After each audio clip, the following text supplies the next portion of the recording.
اعوذ باللہ من الشیطان الرجیم بسم اللہ الرحمن الرحیم۔ اللہ کے نام سے شروع کرتی ہوں جو بہت ہی مہربان اور نہایت رحم کرنے والا ہے۔ روحانی وظائف چینل کی طرف سے تمام ویورز کو السلام علیکم ورحمۃ اللہ وبرکاتہ۔ میں اپنا چینل روحانی وظائف کے ساتھ آپ کی خدمت میں ایک نیا روحانی وظیفہ لے کر حاضر ہوئی ہوں۔ معراج کا وظیفہ 6 ذی الحج کے متعلق ہے۔ بہت ہی رحمتوں اور برکتوں والا یہ مہینہ ہے۔ اس مہینے کو اسی طرح مت گنوائیں۔ میں جو آج آپ کے لیے 6 ذی الحج کے متعلق وظیفہ لے کر آئی ہوں، آپ وہ ضرور سنیں، ضرور اس پر عمل کریں۔ انشاءاللہ آپ کی ہر حاجت، ہر خواہش، ہر مشکل جو ہے وہ پوری ہو جائے گی۔ تو اس کے لیے میری ویڈیو شروع سے لے کے آخر تک دیکھیں۔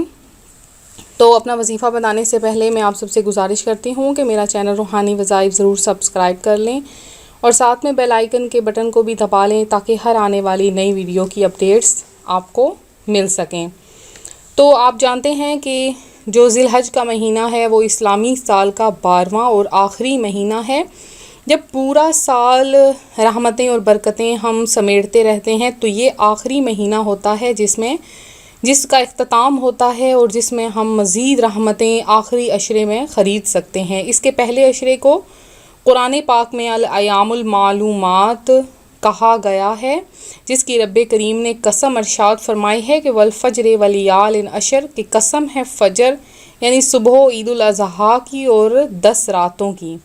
یہ مہینہ 4 برکت والے مہینوں میں سے ایک ہے۔ اس مبارک مہینے میں کثرت نوافل، روزے، تلاوت قرآن، تسبیح و تحلیل، تکبیر و تقدیس اور صدقات و خیرات کا بہت زیادہ ثواب ہے۔ اس کے علاوہ جو ہے وہ کثرت سے درود پاک بھی اس مہینے میں پڑھنا چاہیے۔ جو کثرت سے اس مہینے میں درود پاک پڑھتا ہے وہ شخص مالدار ہو جاتا ہے۔ جیسا کہ ایک روایت میں آتا ہے کہ ایک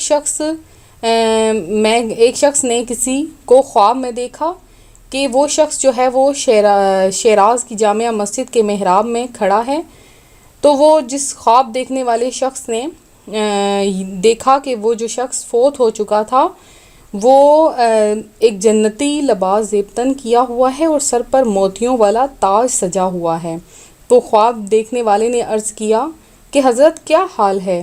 فرمایا اللہ تعالیٰ نے مجھے بخش دیا اور مجھ پر کرم فرمایا اور مجھے تاج پہنا کر جنت میں داخل کر دیا۔ پوچھا کس سبب سے ایسا ہوا ہے تمہارے ساتھ؟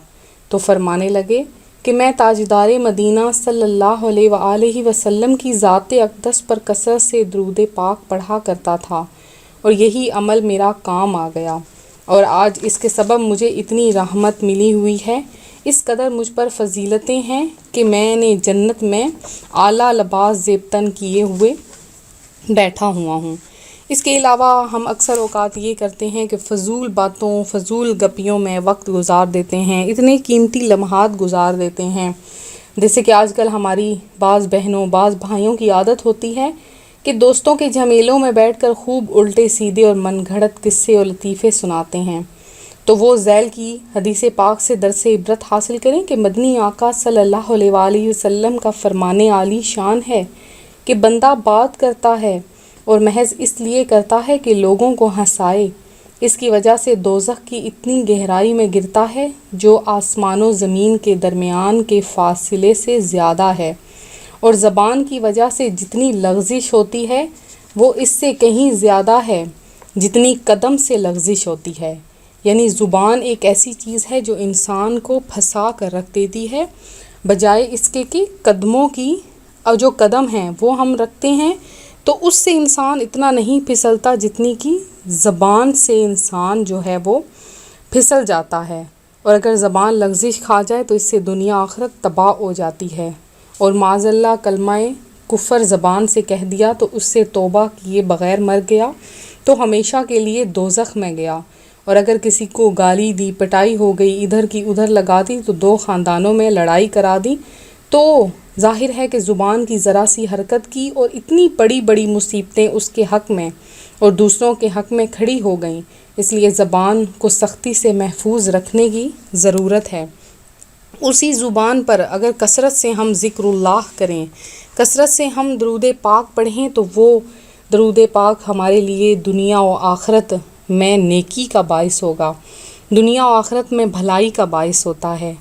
تو 6 ذی الحجہ کے متعلق جو میرا وظیفہ ہے وہ بھی سماعت فرما لیجئے کہ آپ نے یہ جو وظیفہ ہے اس کو سننا ہے، آپ نے جو ہے وہ آگے بھی شیئر کرنا ہے اور اس پر عمل آپ نے ضرور کرنا ہے۔ یہ پہلے 10 دن بہت ہی مبارک دن ہوتے ہیں، اس میں ایک بھی دن غفلت سے نہیں گزارنا چاہیے۔ تو آج کا میرا جو وظیفہ ہے وہ کچھ یوں ہے کہ آپ نے سب سے پہلے آپ نے کیا کرنا ہے کہ وضو کر لینا ہے، پاک صاف ہو جانا ہے۔ پنجگانہ نماز کے بعد کا یہ وظیفہ ہے، آپ کسی بھی نماز کے بعد یہ وظیفہ کر سکتے ہیں۔ تو آپ نے کرنا کچھ یوں ہے کہ وضو کرنے کے بعد جائے نماز پر بیٹھ جانا ہے اور اول آخر 11 مرتبہ درود پاک پڑھنا ہے۔ درود پاک پڑھنے کے بعد آپ نے کیا کرنا ہے، 100 مرتبہ تسبیح آپ پکڑ لیں، 100 مرتبہ یا اللہ یا رحمان یا رحیم، یا اللہ یا رحمان یا رحیم، اس کی آپ نے صرف ایک تسبیح جو ہے وہ پڑھنی ہے۔ تو انشاءاللہ آپ دیکھیے گا، آپ آنکھوں سے اپنی دیکھ لیں گے کہ وقت جیسے جیسے آگے جائے گا تو آپ کی ہر مشکل، ہر خواہش جو ہے وہ پوری ہو جائے گی۔ تو یہ اللہ تبارک و تعالیٰ کے وہ اسم گرامی ہے کہ اگر ان اسم گرامی کی برکت سے، اسم گرامی کے وسیلے سے دعا مانگی جائے تو یہ ایک ایسا معجزاتی وظیفہ ہے کہ جب انسان کے سب دروازے بند ہو جاتے ہیں، جب بندہ بیماری کے آخری حد تک پہنچ جاتا ہے اور کوئی بھی ہمیں آگے سے وسیلہ نظر نہیں آتا، قرض داروں کے قرضوں میں پھنسے ہیں، کوئی وسیلہ نظر نہیں آ رہا، مصیبتوں میں گھرے ہیں، کوئی وسیلہ نظر نہیں آ رہا، مصیبتوں پریشانیوں میں گھرے ہیں، کوئی وسیلہ نظر نہیں آ رہا، تو آپ یہ وظیفہ کریں، انشاءاللہ دیکھیے گا کہ بہت جلد اس وظیفے میں کیسے آپ جو ہیں وہ اس وظیفہ کرنے سے یہ وظیفہ کیسے کام آتا ہے انشاءاللہ عز و جل۔ تو میں امید کرتی ہوں میرا آج کا روحانی وظیفہ آپ کو پسند آیا ہوگا، اور اسی طرح سے مزید روحانی وظائف حاصل کرنے کے لیے آپ ہمارا ساتھ دیں، ہمارا چینل جوائن کریں اور لائک کے بٹن کو دبانا مت بھولیے گا۔ انشاءاللہ عز و جل ملتے ہیں اگلے وظیفے کے ساتھ، دعاؤں میں یاد رکھیے گا، اپنا خیال رکھیے گا، اللہ حافظ۔